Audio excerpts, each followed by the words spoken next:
La interpretación jurídica hace referencia al razonamiento que pretende responder a la pregunta sobre el significado de las normas jurídicas.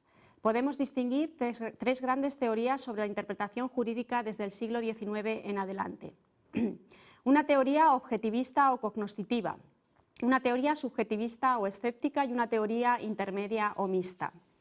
La teoría objetivista o cognoscitiva es consecuencia del triunfo de la cultura jurídico-positivista del derecho en el siglo XIX, que nos ofrece una comprensión del ordenamiento jurídico como un todo completo y coherente, en el que no resulta posible vislumbrar la existencia de lagunas y antinomias y que resulta capaz, por tanto, de ofrecer la unidad de solución correcta.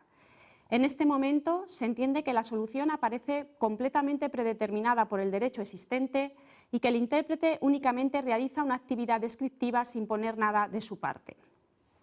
La teoría subjetivista o escéptica es propia de las corrientes antiformalistas más extremas que se desarrollan cuando se comienza a cuestionar el entendimiento del derecho de la cultura jurídica de la codificación del siglo XIX y su consiguiente comprensión de la labor del intérprete en términos puramente cognoscitivos.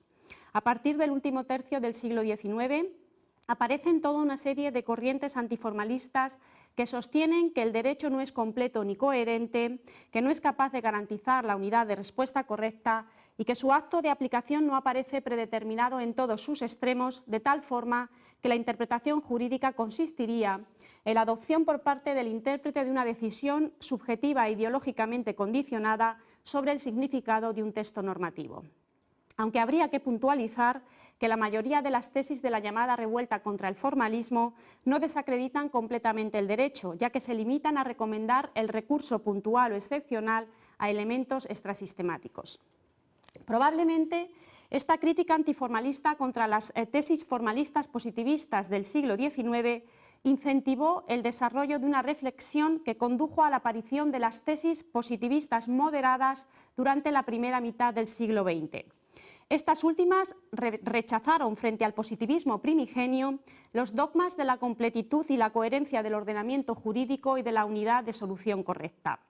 En este contexto se desarrolla la teoría intermedia o ecléctica de la interpretación jurídica, que considera que interpretar es una actividad híbrida con componentes de lógica deductiva, pero también normativos o de creación del derecho propiamente dicho.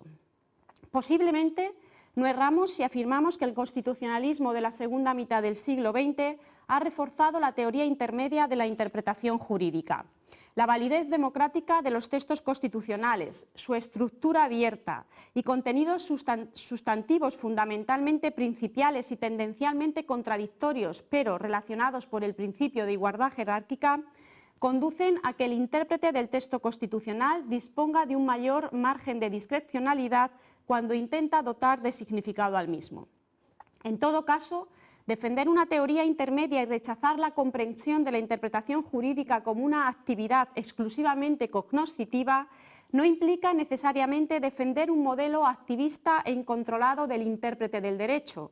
Si el acto de aplicación del derecho presenta una naturaleza híbrida, descriptiva y normativa, entonces resultará preciso afinar los instrumentos de justificación de las decisiones de la interpretación jurídica por dos razones.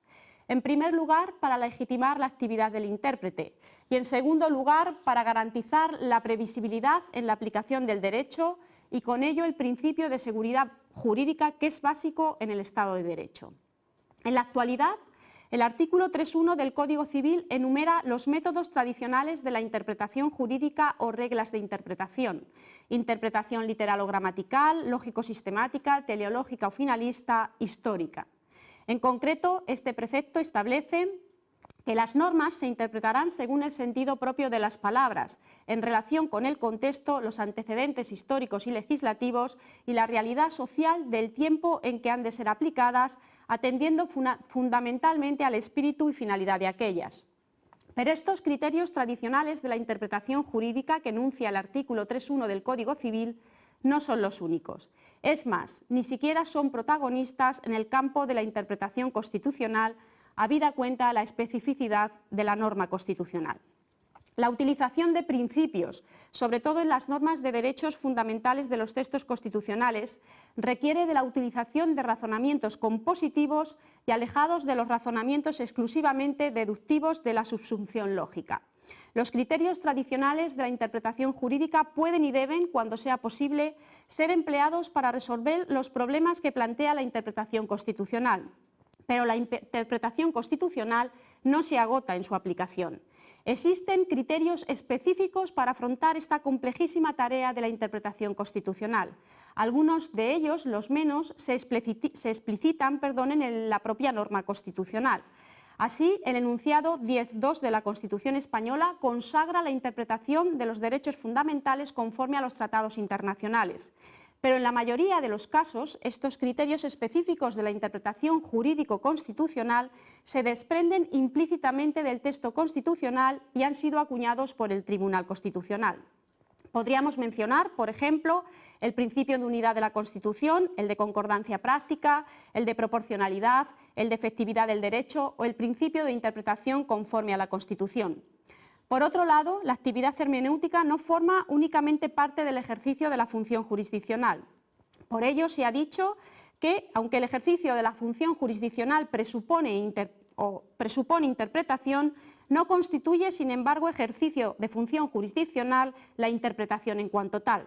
Y es que la interpretación jurídica es una cuestión de teoría general que no constituye una función monopolizada por ninguna instancia, sino que es una tarea ejercida de ordinario por múltiples operadores públicos, pero también privados, aunque eso sí, el valor de la interpretación será diferente en función del sujeto del que procede la misma.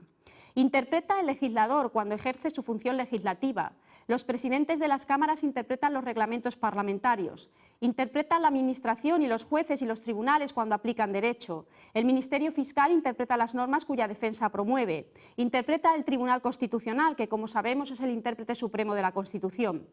También los sujetos privados interpretan el derecho, la doctrina, los abogados, incluso los periodistas especialistas, aunque naturalmente estas interpretaciones no tienen valor jurídico alguno y su valor es el que resulte del acierto de sus argumentos y de la autoritas de su autor.